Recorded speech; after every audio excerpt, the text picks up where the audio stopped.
You're a fan of true crime podcasts, and you know that feeling you get just before the twist is revealed. But then, there's a cut to commercial. With Dateline Premium, you can listen to every episode ad-free. Plus, you get early access to new episodes and bonus content only available to subscribers. Never cut to commercial again. Dateline Premium, only on Apple Podcasts.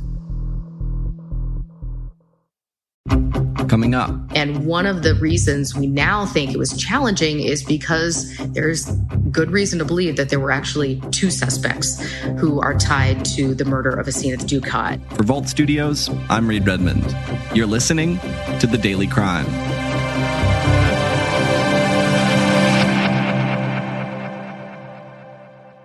New tonight at 6, a major update on a murder that devastated an Upper Arlington community more than 40 years ago. Today, police are saying that Asenath Dukat's case is in August, the police department in Upper Arlington, Ohio, made an announcement related to the decades-old murder case of 8-year-old Asenath Dukat. So today we're just announcing that we have closed the Dukat murder case. This was a murder case that occurred about 40 years ago.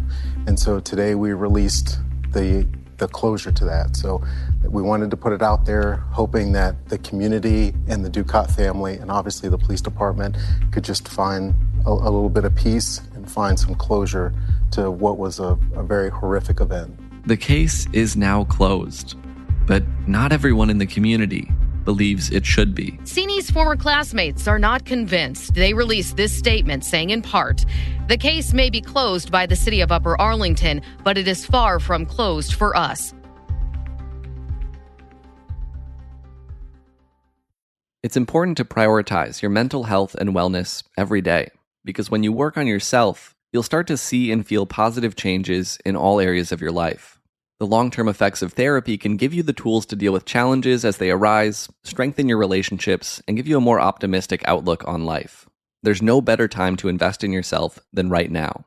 And that's where Talkspace comes in. Talkspace can help with any specific challenges you might be facing, but also you don't need to wait until something goes wrong in your life to work with a therapist. You can just do it now. Getting started is the most important part. And you've heard me say it before, Talkspace is the #1 online therapy platform with thousands of licensed therapists trained in over 40 specialties, including anxiety, depression, relationships, and more. Your therapist can help you set and achieve your goals. As a listener of this podcast, you'll get $100 off your first month with Talkspace. To match with a licensed therapist today, go to Talkspace.com. Make sure to use the code DAILYCRIME, no spaces, to get $100 off your first month and show your support for the show. That's DailyCrime and Talkspace.com. Joining me from local news station 10 TV in Columbus, Ohio, is reporter Brittany Bailey. Brittany, thanks for being here once again. Thanks for having me. Always fun to chat. So this time around, we're looking at a 1980 murder case you recently covered, the murder of 8-year-old Asenath Dukat. Start by taking us through what exactly happened back in June of 1980. Yes, we've now passed the 40th anniversary of this, if you can believe it. But this happened, as you mentioned, back in June, on June 3rd of 1980, in a community called Upper Arlington. And it's a pretty well-established and wealthy community just outside of Columbus, sort of a smaller community. It was the type of community where the children walked to and from school. They all knew each other, very tight knit. And so Asenath was walking home from school that day and never made it home. As soon as she was getting a little bit late, her mother ended up calling the teacher to find out what had happened. And the class that day actually had been held about 10 minutes late because of someone acting up in class. So there was a little bit of a late start getting back home, but that time it was too late. And so soon after, the police were called and an all-out search took place in the neighborhood. And I think around 7:30 that evening, Asenath was found in a creek bed. Her skull had been bashed, she had been raped, and she was found dead. And then the search was on to find whoever did it. Talk about that search. What did the investigation into Asenath Dukat's killing look like back in 1980? It was tough. Certainly back then, there were not as many resources as there are now.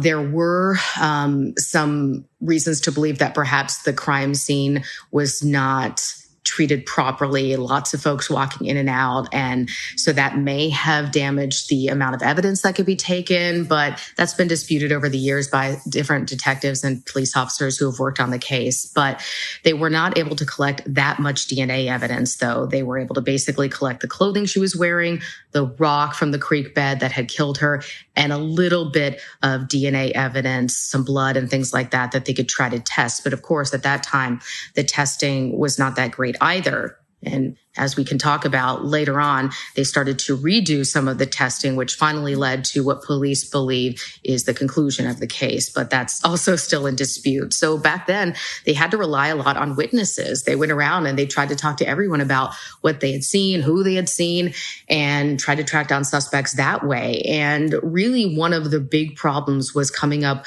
with a composite sketch. There were differences of opinion about how that should look, but they came up with one that was widely circulated. Lots of kids who lived there at the time, who are now adults, just remember seeing that picture and that composite everywhere.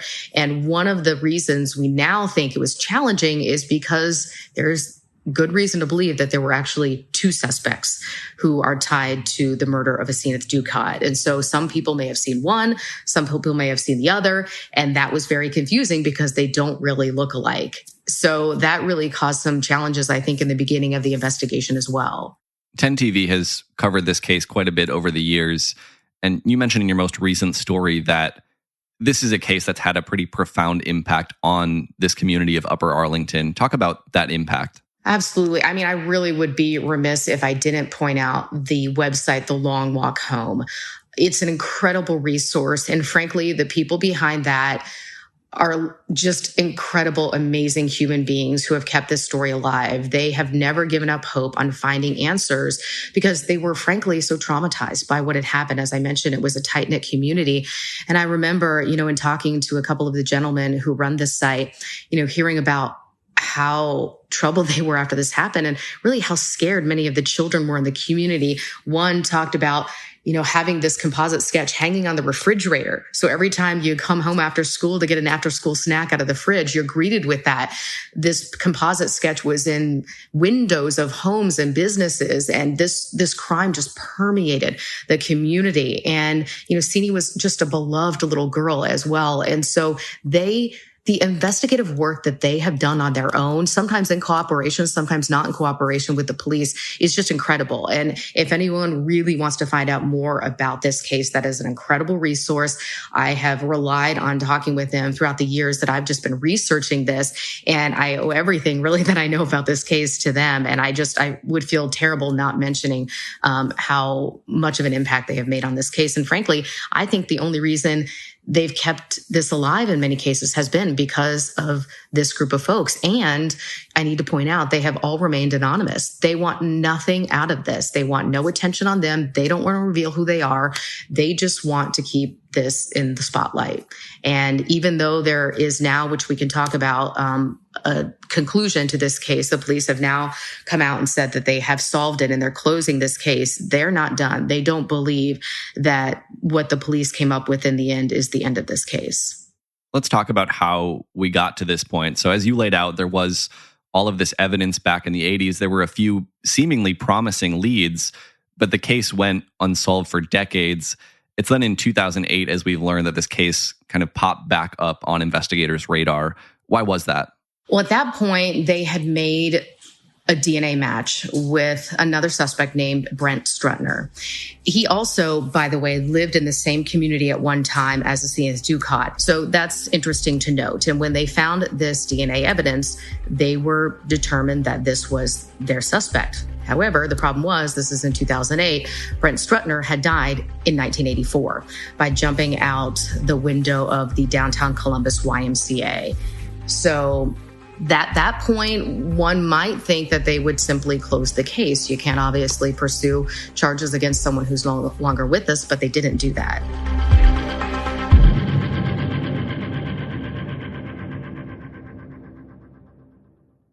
Officially 1 hour until your favorite show premieres. Time to get some snacks delivered through Instacart. Okay, let's get some popcorn, seltzer, chocolate-covered almonds, and...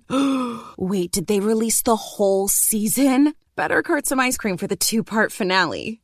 When your day should be ending but a new season is starting, the world is your cart. Visit instacart.com or download the app and get free delivery on your first order. Offer valid for a limited time. Minimum order $10. Additional terms apply. Okay, the kids are already asking what's for dinner. But breaking news, empty fridge. That's okay. I'll Instacart. Let's add some organic asparagus and some farm-fresh chicken. Easy. Wait, is the oldest vegetarian this week, or was it gluten-free? Gluten-free pasta. Covered either way. Cart it. And finally, some vegetarian gluten-free olives for my well-earned cocktail. When your family's shopping list has more footnotes than groceries, the world is your cart. Visit instacart.com or download the app and get free delivery on your first order. Offer valid for a limited time. Minimum order $10. Delivery subject to availability. Additional terms apply. It's then in August that police just announced they'd solved the case. Take us through that announcement. Well, to be honest, it was a strange announcement. It seemingly came out of nowhere. And I went to what ended up sort of being an impromptu press conference. They sent out a release, or I think they actually just posted the announcement on the police department's website. And of course, with the high interest of this case, all of the media outlets said, yes, let's talk more about this. We want to come. And they didn't even have a press conference set up. We all were just there wanting to talk. And so we walked into a room and kind of made it happen and just asked a few questions. And one of my questions was, why now? And they said, well, there's no really reason for now. We just sometimes go through and look at our cases and decide that, this one has been solved or should be closed. And that's what we're doing in this case. This is just part of our process. At the end of something like this, we would make an announcement, and this is just the way the timing worked out. There's nothing specific about today. And they cited new DNA evidence tying Brent Struttner to the crime, but didn't specify also what that was. There was new technology that was performed on DNA that we had collected at the scene. So the way that DNA works is obviously we collect it. Sometimes it's to eliminate people. Sometimes it's to, confirm what the suspects that we might already know.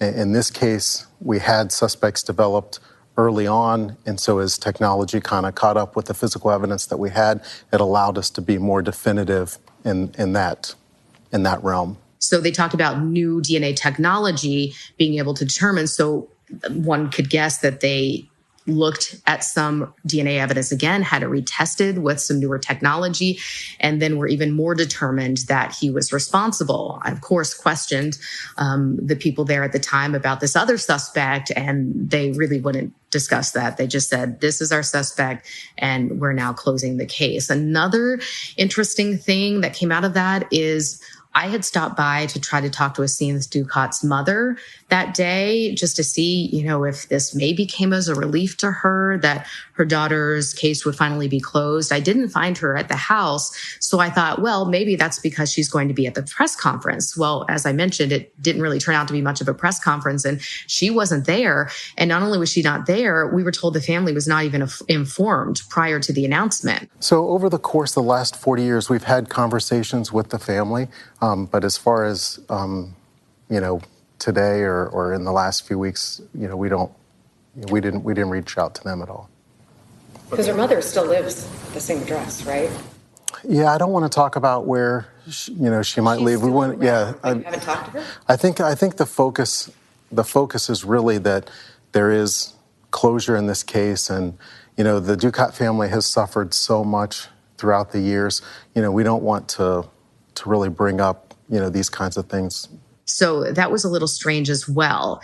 And not many new answers came out of that other than they have decided to officially close the case, and they feel that they have their suspect. And when it comes to other suspects, they said if any new information would ever come along that would lead them to need to reopen the case or look at it again, they would. But at this time, they don't have that. That was not really satisfactory for the folks behind the Long Walk Home website. And if anyone who visits the site will see right now a note pop up talking about how they feel their work is not done. They absolutely still feel that another person was likely responsible in some way as well.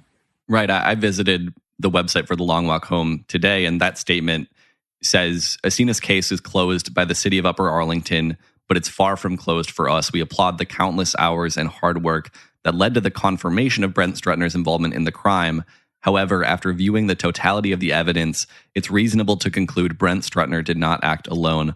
Our mission will continue based on that belief, and as long as the Dukat family and our community continue to support our efforts to bring all involved to justice. So, is there any indication that police are looking at somebody else potentially being involved? Not that I have. I think, honestly, they have closed this, and I don't think that there's been intense work on this case for quite some time. So I can't see anything else happening in this case unless someone else comes across, sort of the smoking gun, so to speak. And I'm not sure what that would be. Another detail that struck me in the news release from Upper Arlington Police Chief Steve Farmer is that he says he's the 6th chief to oversee this investigation. And it struck me not just thinking about those generations of investigators that have worked this case, but the generations of family members and community members that have all been affected by this case. I mean, this has been hanging over this community for more than 4 decades now. And oftentimes an announcement like this will bring some sense of relief or closure to a community. But as you've laid out, there are still all of these lingering questions here.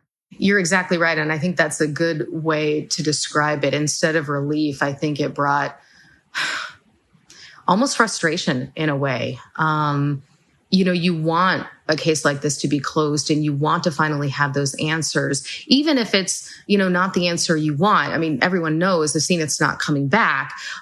You're not going to get a happy ending to this, so to speak, but this one wasn't even satisfactory. I haven't been able to hear directly from any of her family members, but I know that it has been very, very difficult for the many classmates who cared for her to accept this. And as we've talked about, they're not really accepting this. I reached out to, the 2 gentlemen from the site I've been in contact with, and they really had a tough time with this. And so, it's just sad that after all of these years, the case is essentially closed by the people in charge, but without the answers that many people wanted. Brittany Bailey with 10 TV in Columbus. Thanks for sharing the story. Sure thing. And as always, thanks to you for listening to this episode of The Daily Crime. We're here with a new one every day of the week, Monday through Friday, so make sure you're subscribed to or following the podcast wherever it is you're listening right now. If you're looking for something else to listen to, you can head over to voltstudios.com for a full list of our shows that includes our weekly podcast, True Crime Chronicles. That'll do it for this one. Until next time, for Volt Studios, I'm Reed Redmond.